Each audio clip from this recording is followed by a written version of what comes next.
Palmolive Soap, your beauty hope, and Luster Cream Shampoo for soft, glamorous, caressable hair bring you Our Miss Brooks, starring Eve Arden.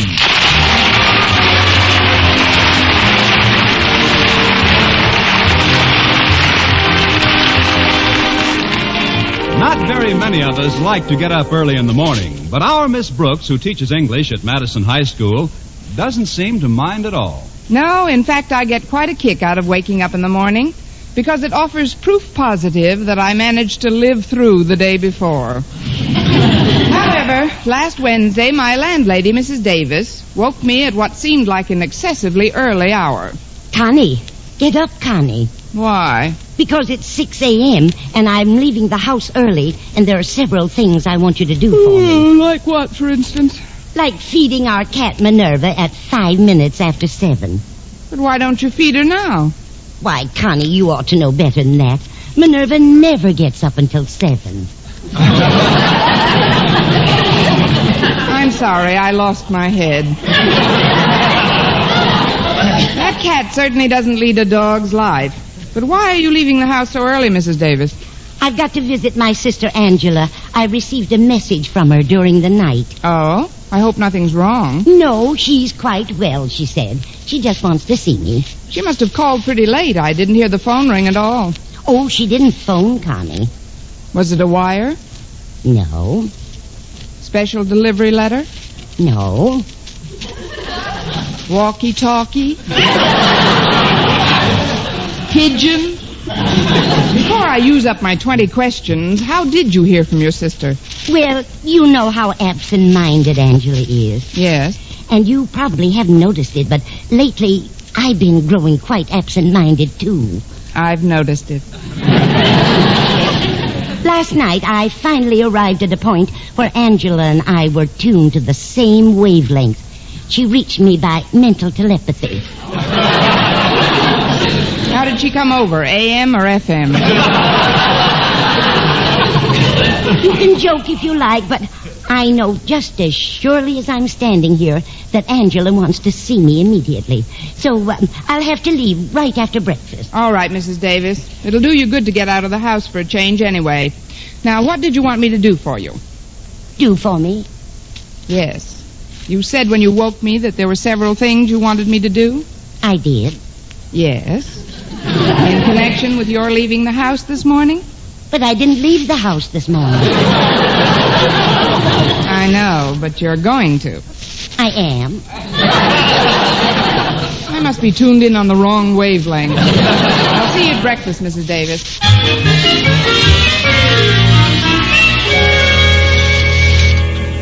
Well, how did you like your breakfast, Connie? Fine, Mrs. Davis. Now, if you'll excuse me, I'll get ready to go to school. Mr. Boynton's picking me up.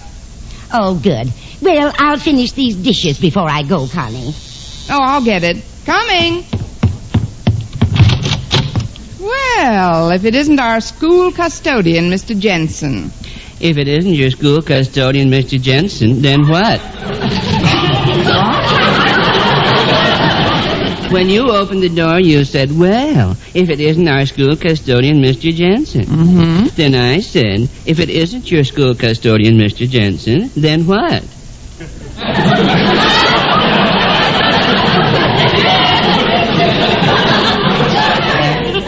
Catching people saying things that don't take any real meaning is a hobby of mine. Oh, that's very cute, Mr. Jensen. Won't you come in? Oh, thank you, Miss Brooks.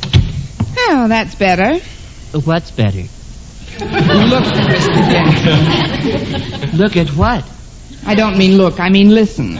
I'm in kind of a hurry. What kind?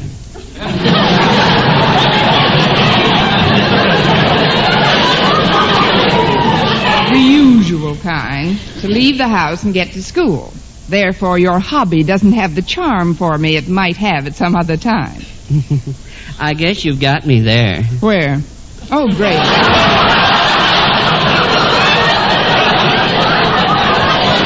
you've got me doing it. Never mind, Mr. Jensen. What can I do for you? Well, you can open up the school this morning if you will, Miss Brooks. I talked to Mr. Conklin on the phone, and he said to give you the key. Oh. Here it is. It's this fat little devil with the blue ribbon on it. Oh, I thought that was your tie. Oh. the school. But why don't you open up as usual? Oh, because I have another stop to make before I go to school that might cause me to be tardy. Another stop? Yes, the maternity hospital. My wife is going to have a baby. Why, Mr. Jensen? Well, I don't know, just because I guess.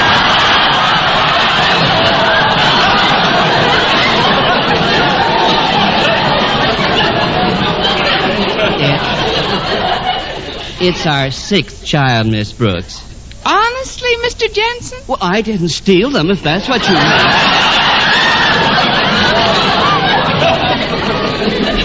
Well, I'd better be getting along now. My wife will be expecting me. She's sort of used to having me around. I imagine she is, Mr. Jensen. Please accept my heartiest best wishes for both of you. Oh, thank you, Miss Brooks. May I remind you to be prompt in opening the school? I wouldn't want Mr. Conklin and the students to be kept waiting. No, they won't be, Mr. Jensen. And be sure and let me know whether your wife has a boy or a girl. I will, Miss Brooks. Good day, Mr. Jensen. Yes, it is, isn't it? I'll just put this key on the hall table here so I don't forget it. Oh, Connie, will you come into the kitchen a moment, please? Yes, Mrs. Davis. I'm all finished with the dishes, and I'd like to leave immediately. Now, Connie, when you wake Minerva, be sure to wake her gently. She's been quite sensitive about noise ever since she fell into my new Speed Queen washing machine. I don't know why. It did a very good job on her. But I'll be careful not to upset her, Mrs. Davis. Oh, here's Minerva now. Good morning, dear. How did you sleep? I'm glad. Well, I'll be running along now. You'll give Minerva her milk, won't you, Connie? Oh, certainly, Mrs. Davis. Remember me to your sister Angela, if you remember. I will, dear. Put a little cream in with the milk. She likes it that way. All right, Mrs. Davis. That is, if we have any cream. Here we are. No cream left. She'll have to drink it black. I'll just pour the milk into this dish. There you are, Minerva. There isn't any cream left, Minerva. We'll have cream for you tomorrow. Drink that milk or I'll turn on the washing machine.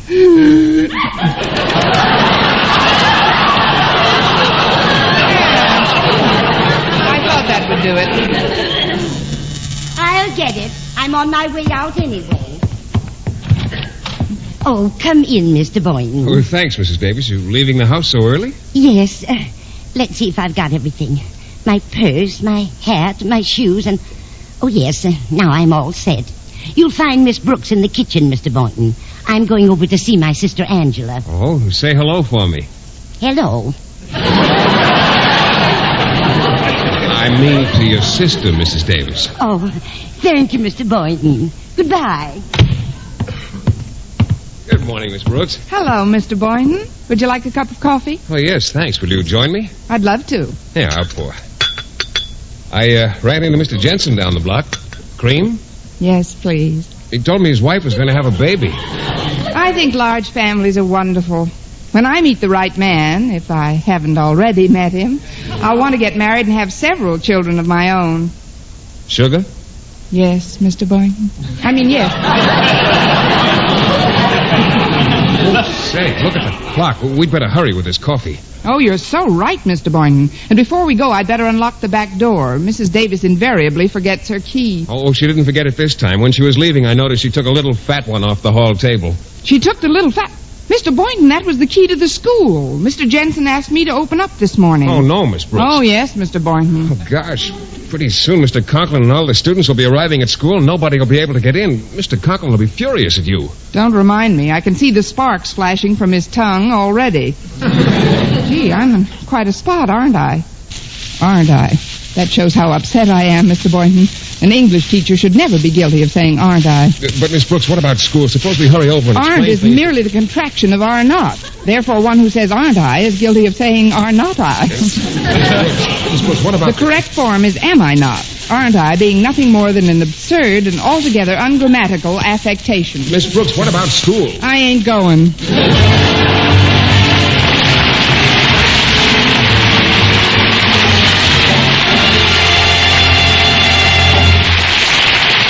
Our Miss Brooks, starring Eve Arden, will continue in just a moment. But first, here is Vern Smith. Here's wonderful news, ladies. Wonderful, wonderful news. Now there's something thrillingly new in Palmolive Soap's famous beauty lather. Yes, something thrillingly new. Palmolive's famous beauty lather now brings you new fragrance, new charm, new allure. Millions of women will prefer Beauty Lather Palmolive over all other leading toilet soaps the minute they try it. For Palmolive Soap's famous Beauty Lather now has a new, clean, flower-fresh fragrance for new allure, new charm. So ladies, forget all other beauty care and use Palmolive Soap the way doctors advise for a lovelier complexion. Just stop improper cleansing and instead wash your face with Palmolive Soap 3 times a day, massaging Palmolive's wonderful beauty lather onto your skin for 60 seconds each time to get its full beautifying effect. Then rinse. That's all. All types of skin, young, older, oily, respond to it quickly. Don't wait another day to try Palmolive's Beauty Lather. You'll be thrilled by its new fragrance, new charm, new allure. Thrilled again by the fresher, brighter complexion doctors prove may soon be yours. For new loveliness all over, use big bath-size Palmolive in tub or shower.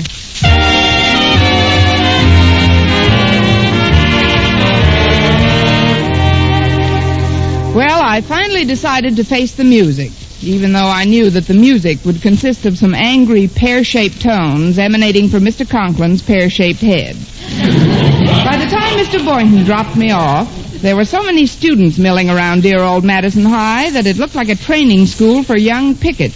I found Mr. Conklin pacing up and down outside his office windows. Ah, there you are, Miss Brooks. Good morning, Mr. Conklin. It's about time. Now then, if you'll give me the key. The key? Yes, the key. Let me have it. I'll let you have it as quickly as possible. There is no key. No key? But Mr. Jensen was supposed to He did, but then I put it on a table in the hall, and Mrs. Davis took it with her to her sister Angela's. It wasn't really my fault, Mr. Conklin. I don't care whose fault it was. We've got to get into this school, and quickly. You see, Miss Brooks, the Board of Education is presenting Madison High with a plaque today. A plaque? For what, Mr. Conklin? It's an award for the best attendance record of any high school in the county. Really? Why, that's wonderful. Congratulations, Mr. Conklin. Thank you, Miss Brooks, but I'd rather receive your felicitations inside my office instead of out here. That's your phone, isn't it, Mr. Conklin? Yes, it is. But thanks to your far-sighted suggestion after those 2 boxes of chalk disappeared, ours is the only school with a double lock on the front door and bars on all the windows. I can't get in to answer it. Well, maybe it isn't important, Mr. Conklin. I think I know who's calling, Miss Brooks. It's the Board of Education. They want to know when I'm going to hold an assembly. An assembly? Yes, Miss Brooks. They want to give us a plaque for perfect attendance, and nobody's in school to answer the phone. Oh, please, Mr. Conklin, try to be calm. We'll think of something. Maybe I could call Mrs. Davis when she gets to her sister's. No, Angela has no phone. I know. I'll go out to her house. You'll do no such thing, Miss Brooks. We'll need every teacher we've got to set up classes on the athletic field. Hello, Daddy. Miss Brooks. Don't you think it's time we were getting into school? Now, that's an excellent suggestion, Harriet. Miss Brooks hasn't got the key. Wait a minute. You drive, don't you, Harriet? Well, certainly, Miss Brooks. Can I go somewhere for you? You'll stay right here, Harriet. There must be someone else you can send, Miss Brooks. How about my dreamboat, Walter Denton? Dreamboat?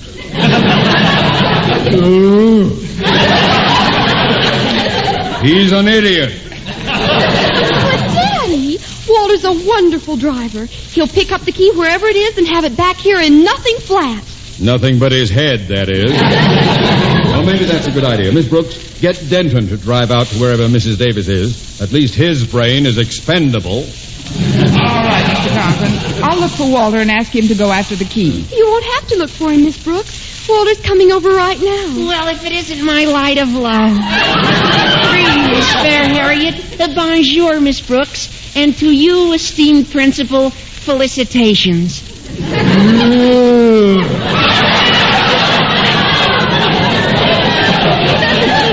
What's the matter, Mr. Conklin? Catch a rancid wheat cake at breakfast? Mr. Conklin's not in a very good mood this morning, Walter. You see, today's the day the Board of Education is supposed to award Madison a plaque for its fine attendance record. Well, what's bad about that? Let's get into the jolly institution and snag that little beauty. I'd love to, Walter. Maybe we could melt you down and pour you through the bar. Now, I'm going to inform the other teachers of our dilemma, Miss Brooks.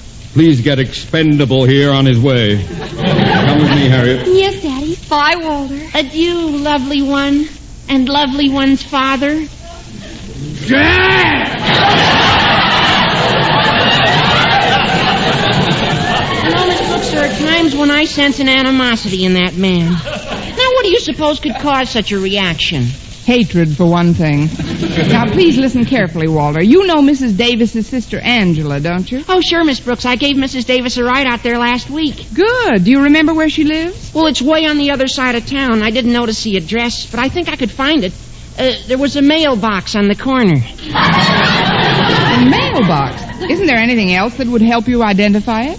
Well, nothing outstanding. What color was the house? I don't remember the background color, but the stripes were purple. I guess I could find it all right, Miss Brooks. But I wish you'd tell me what this is all about. Well, it's about the key to the school, Walter. Mrs. Davis walked off with it this morning, and it's up to you to go and get it back. Now, just ask her for the little fat key on a blue ribbon. Your wish is my command, Miss Brooks. My eager jalopy is champing at the curb. What kind of a car is that anyway, Walter? Oh, it has no name, Miss Brooks, just a slogan. A slogan? Yeah. You know how they call the new Hudson the car you step down into? Yes. Well, this is the box you back away from.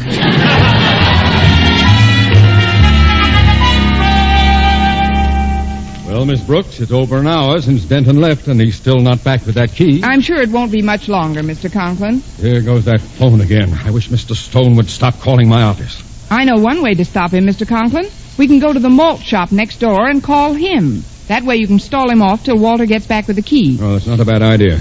Better than standing around listening to that phone. Come on, Miss Brooks.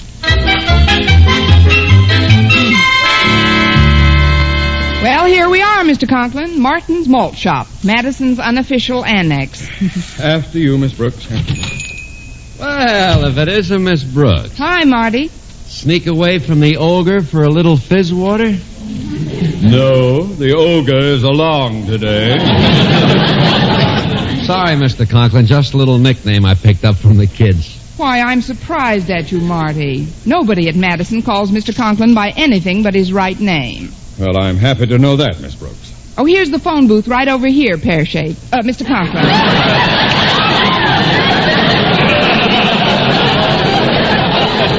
I'll dial the Board of Education for you. School days, dear old golden rule. Board of Education, Mr. Stone speaking. Mr. Conklin calling you, Mr. Stone. One moment, please. Here you are, Mr. Conklin. Thank you.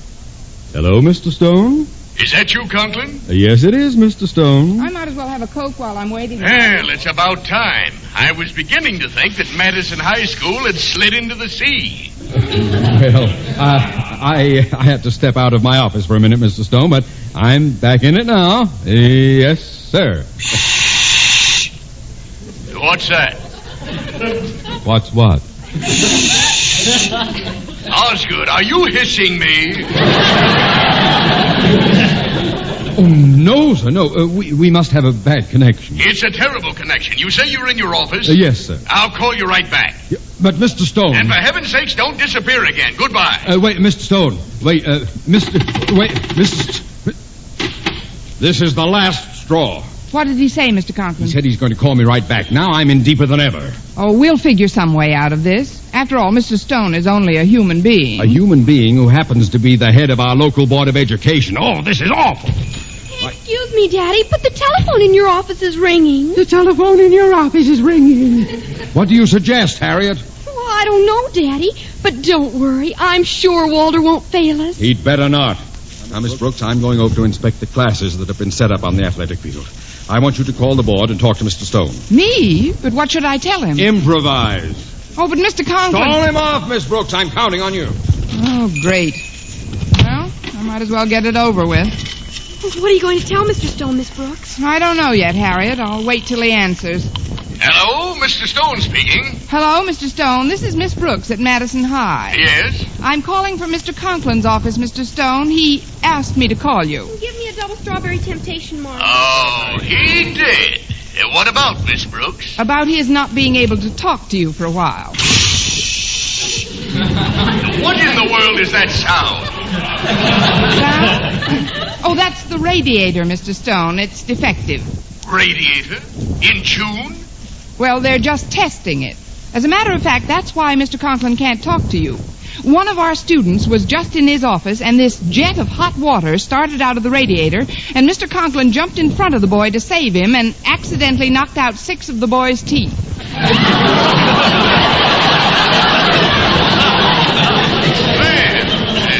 That's too bad, Miss Brooks. That radiator should be fixed immediately. Oh, it was, Mr. Stone. But Mr. Conklin doesn't want to leave the boy's side. He's on the couch across the room. He's giving him a transfusion. A transfusion? Of teeth? Oh, didn't I tell you? He also cut his foot. He's in a bad way, Mr. Stone, but we're hoping for the best.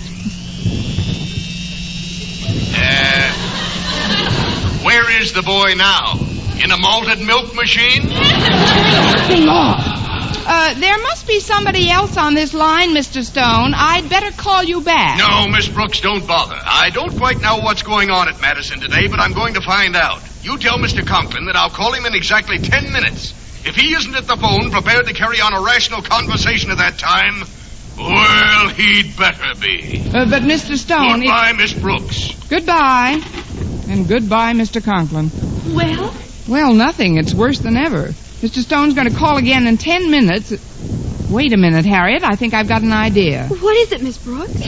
First, I'll get Marty to hang an out-of-order sign on this phone booth, and then I'll call Mr. Conklin's office in 5 minutes and leave the receiver off the hook on this end. Well, what'll that do? Well, that will ensure Mr. Stone's receiving a busy signal when he calls in 10 minutes. And that's what he'll continue to receive until Walter returns with the key. Miss Brooks, you're a positive genius.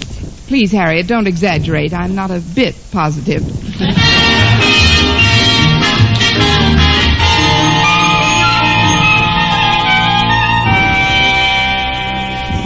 Please calm down, Daddy. I'm sure Walter will be back any minute. Oh, that Denton. Instead of sending him for the key, I should have sent some other idiot.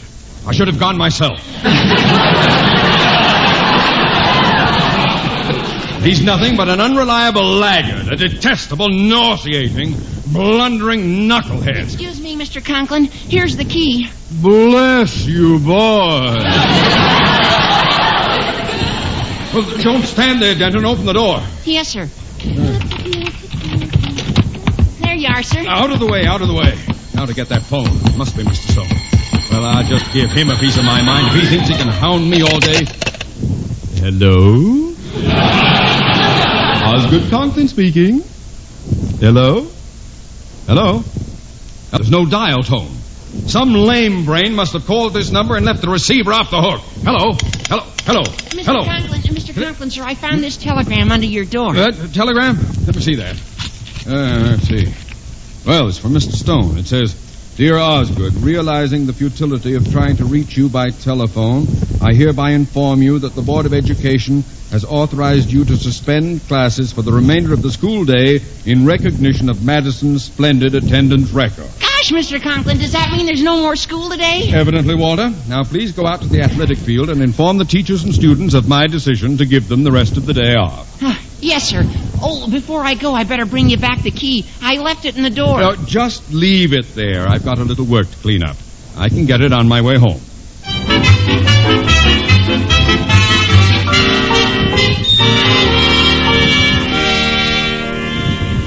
Let's make the most of our afternoon off, Miss Brooks. I'd like to do something really exciting today, if you're game. Game? Miss Brooks, I'd like to take you to the zoo. I'm afraid that's a little too gamey for me, Mr. Thornton. I'd much rather go to a movie. Say, we must be the last 2 people on the grounds. I feel like Oh, excuse me a minute. What's wrong, Miss Brooks? I just noticed the front door. Walter left the key in it. You know, the extra lock was my idea. Yes, I know. Mr. Conklin's been so worried about this key all day, I'm not going to take any chances. What are you going to do, Miss Brooks? I'm going to lock up the school and mail this key to Mr. Conklin. Eve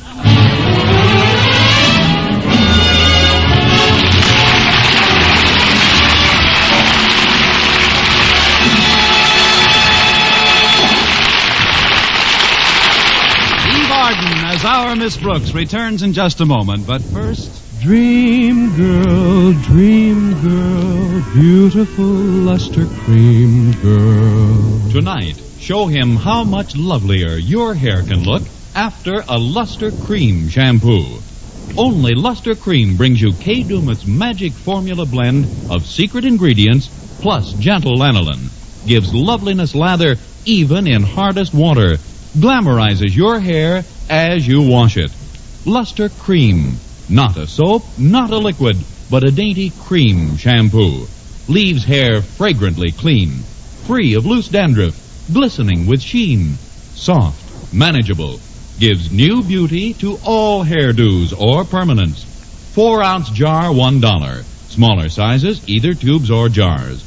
Tonight, try Luster Cream Shampoo and be a Dream girl, beautiful luster cream girl.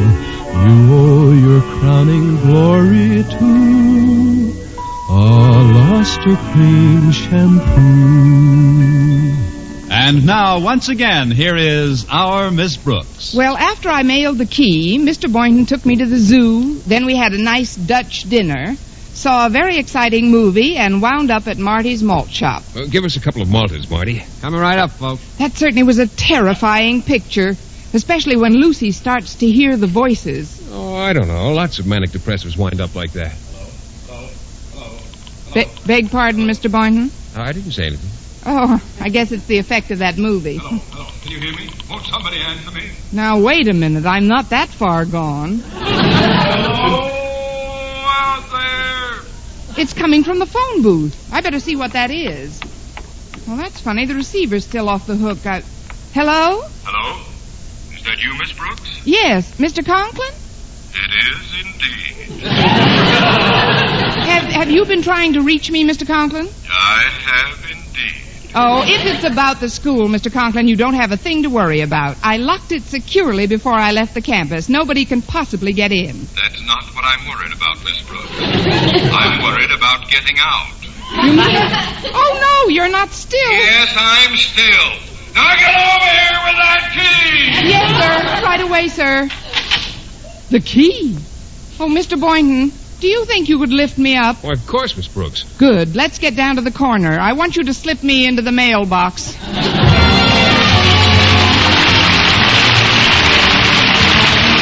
Next week, tune into another Our Miss Brooks show brought to you by Palmolive Soap, your beauty hope, and Luster Cream Shampoo for soft, glamorous, caressable hair. Our Miss Brooks, starring Eve Arden, is produced by Larry Burns, written and directed by Al Lewis, with music by Wilbur Hatch.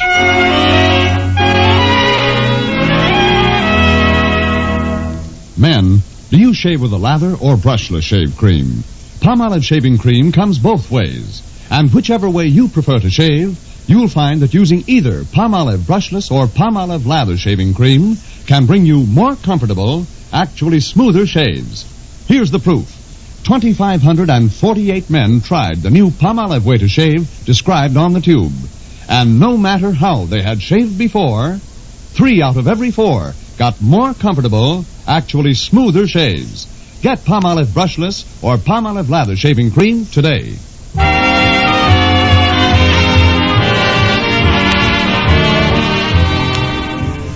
For mystery liberally sprinkled with laughs, listen to Mr. and Mrs. North, the exciting, fun-packed adventures of an amateur detective and his beautiful wife.